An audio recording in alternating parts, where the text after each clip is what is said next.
Se você jogou o Resident Evil 2 original ou o remake, você conhece o som. Aquele gotejar molhado e ritmado vindo do teto do corredor da RPD. A câmera sobe e lá está ele, uma monstruosidade sem pele, cega, grudada no drywall com garras enormes e o cérebro completamente exposto. O Licker é o verdadeiro Glass Cannon da franquia, ofensivamente aterrador, mas anatomicamente feito para dar errado. Na lore, essa criatura é o resultado do processo V-Act. Quando um zumbi comum acumula biomassa suficiente ou passa por estresse extremo, o T-vírus ativa uma mutação secundária. A taxa metabólica dispara, fazendo o tecido muscular crescer tão rápido que literalmente rasga a pele do hospedeiro. Visualmente é horrível, mas biologicamente é um desastre. Aqui a gente vai quebrar a física desse cérebro exposto, a biomecânica da língua e a impossibilidade de escalar paredes para provar que essa criatura não sobreviveria nem 5 minutos no mundo real. O fator medo é alto, mas a taxa de sobrevivência é zero. O erro de design mais gritante está bem no topo da cabeça. O crânio humano não é só um balde de osso. Ele é uma cápsula pressurizada e absorvedora de impacto, evoluída ao longo de milhões de anos para proteger algo com a consistência de tofu mole das leis da física. O Licker, em sua infinita sabedoria mutacional, decidiu simplesmente descartar o crânio. Isso é um erro fatal por 3 motivos bem específicos: trauma por impacto, infecção e desidratação. Primeiro, vamos olhar a física de como um Licker se move. Essas criaturas caçam se lançando pelo ambiente, atravessando salas e derrubando presas com velocidade absurda. Vamos supor que um Licker de 80 quilos salte 3 metros e caia num piso de concreto. Quando o corpo atinge o chão, a desaceleração é instantânea. Num humano normal, o crânio para e o cérebro, flutuando no líquido cefalorraquidiano, se choca contra o interior do osso. Isso é uma concussão. No Licker, não existe osso para conter esse movimento. O cérebro tem massa e inércia. Quando o Licker aterrissa, o cérebro exposto quer continuar em movimento, sem um crânio para segurar. A força G da queda faria o cérebro se desprender do tronco encefálico ou, literalmente, se achatar contra o chão. Basicamente, ele se auto-lobotomizaria toda vez que pulasse. Mesmo que o Licker resolvesse andar com cuidado, ele ainda enfrenta o problema da dura mater. O cérebro é envolto por 3 membranas chamadas meninges. A camada mais externa, a dura mater, é resistente, algo como uma lona grossa, mas não foi feita para ser a linha de frente contra o mundo externo. Ela não protege nada contra objetos cortantes ou detritos. No caos de Raccoon City, um pedaço de drywall caindo ou uma lâmpada estourando não só machucaria a criatura, cortaria direto o córtex motor. E aí vem o problema da esterilidade. O cérebro é um local imunologicamente privilegiado, ou seja, ele lida muito mal com infecções. Expor a aracnoide ao ar livre de um esgoto ou de uma delegacia empoeirada é basicamente fazer uma cirurgia cerebral aberta dentro de uma caçamba de lixo. Patógenos no ar, poeira e esporos de fungos grudariam imediatamente na superfície úmida. Por fim, tem o mito do ressecamento. Alguns podem argumentar que o T-vírus impediria isso, mas a física não concorda. O cérebro depende de um banho constante de líquido cefalorraquidiano para manter flutuabilidade e equilíbrio químico. As camadas externas do córtex perderiam umidade rapidamente para o ar, levando à necrose quase imediata. As células morreriam, o tecido encolheria e o Licker seria incapacitado por uma convulsão generalizada muito antes de chegar até você. Se o cérebro exposto é um fracasso defensivo, a principal arma do Licker é uma impossibilidade ofensiva. A gente precisa falar daquela língua. Na biologia, um membro feito inteiramente de músculo, sem suporte ósseo, é chamado de hidrostato muscular. Você tem um na boca agora mesmo. Outros exemplos incluem a tromba do elefante e os braços do polvo. Essas estruturas funcionam mantendo volume constante. Quando se alongam, ficam mais finas. Quando se retraem, ficam mais grossas. O Licker, no entanto, trata esse mecanismo como se fosse um gancho mágico, e a física simplesmente não fecha a conta. O primeiro problema é o paradoxo do armazenamento. Pelos modelos do jogo e pelas cutscenes, a língua do Licker se estende entre 2 e quase 3 metros para perfurar o alvo. Quando esse músculo se retrai, Ele não desaparece numa dimensão de bolso. Ele precisa voltar para dentro da boca. Um hidrostato muscular desse comprimento e espessura teria um volume parecido com o de um braço humano inteiro. Agora, tenta imaginar enfiar um braço humano inteiro pela sua garganta e ainda manter uma via aérea aberta para respirar. É fisicamente impossível. A massa do músculo preencheria a cavidade oral, a faringe e provavelmente distenderia o esôfago, sufocando a criatura toda vez que ela não estivesse atacando. Mas vamos supor que o T-vírus conceda algum tipo de espaço não euclidiano para guardar essa língua.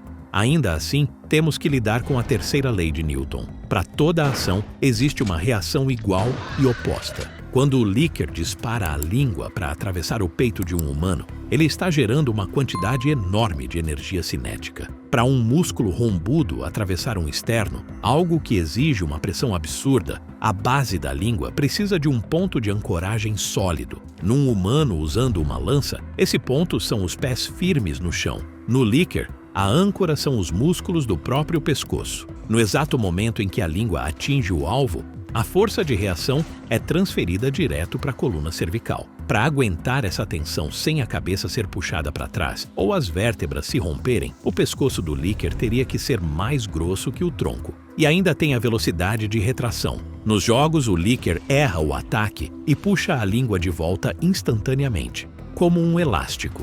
Só que músculo não é elástico.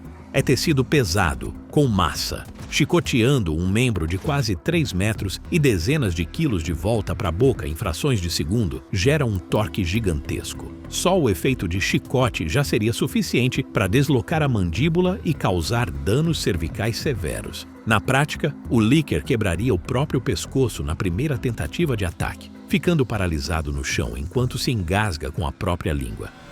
Se a língua não matar a criatura, a gravidade com certeza vai. O movimento clássico do líquer é rastejar pelo teto para preparar uma emboscada. Isso depende da ideia de que ele consegue grudar em superfícies como um réptil, mas isso ignora completamente as leis fundamentais de escala. Lagartixas pequenas conseguem escalar paredes por causa das forças de Van der Waals, interações microscópicas entre os pelos das patas e a superfície. Isso funciona porque elas têm uma altíssima relação área-superfície por volume. Essa habilidade, no entanto, é governada pela lei do quadrado cubo. À medida que um organismo cresce, o volume e o peso aumenta de forma cúbica, enquanto a área de contato cresce apenas de forma quadrática. Um líquer é basicamente um homem adulto sem pele, pesando entre 80 e 90 quilos. Ele simplesmente tem massa demais e área de contato de menos nas mãos e pés para usar qualquer tipo de adesão molecular. É pesado demais para método lagartixa. Então ele usaria as garras, certo? Aí surge um problema de engenharia de materiais.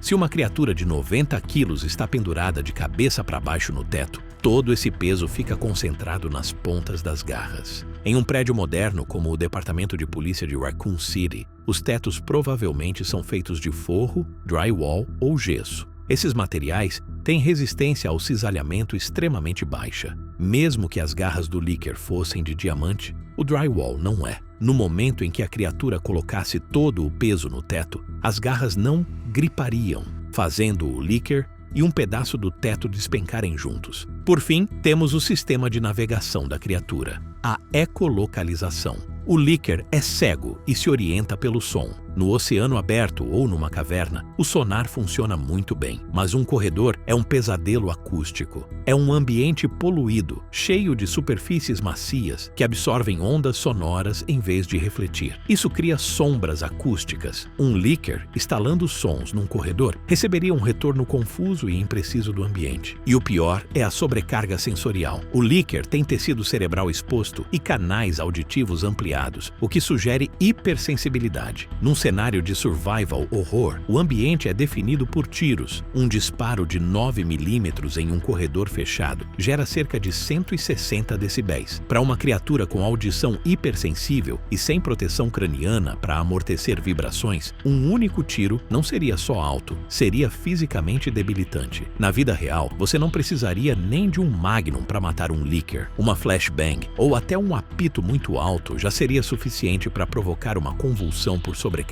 sensorial.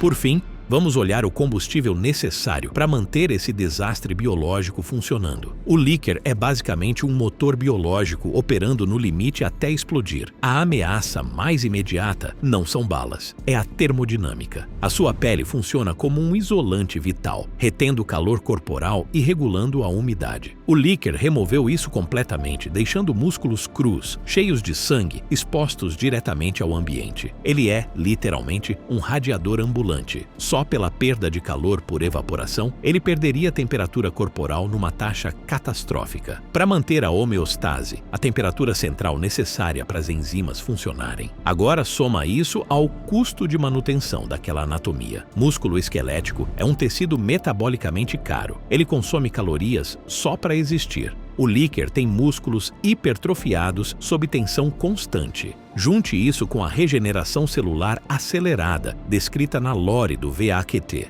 E estamos falando de um gasto calórico astronômico. Pensa num musaranho ou num beija-flor, animais que morrem em poucas horas se pararem de comer, só que no tamanho de um homem. Um atleta humano de alto desempenho queima algo em torno de 4.000 calorias por dia. Um líquer, perdendo calor o tempo todo e fazendo movimentos explosivos, provavelmente precisaria de mais de 40.000 calorias diárias só para se manter funcional. Isso cria um ciclo de fome fatal. Para conseguir essa energia, ele precisa caçar, mas caçar gasta ainda mais energia. Para cobrir um déficit de 40.000 calorias, um líquer precisaria consumir algo como 14 quilos de biomassa rica em proteína, basicamente a perna e o tronco inteiro de um sobrevivente, todos os dias. Ele não teria tempo de ficar grudado no teto esperando o Leon Kennedy passar. Estaria desesperadamente revirando o chão atrás de ratos. Se ficasse sem comer por apenas 4 horas, o corpo entraria em modo de inanição acelerada, catabolizando o próprio músculo como combustível. Ele literalmente se digeriria de dentro para fora. Em uma cidade onde carne fresca é escassa, o líquer não é um predador ápice, é uma vítima faminta com um relógio muito curto correndo contra ele.